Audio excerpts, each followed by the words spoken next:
Un perro que hace caso y un perro que comprende. ¿Cuál es la diferencia? El que hace caso responde al comando, pero necesita que estés presente. Si no estás, colapsa. Si no hay premio, no lo hace. Si cambia el contexto, se pierde. El que comprende sabe por qué lo hace. Lo generaliza solo. No necesita que estés mirando. Funciona en casa, en la calle, con ruido, sin voz.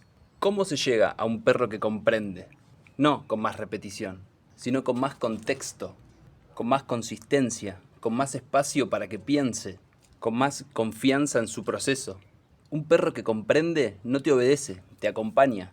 Y eso es completamente diferente.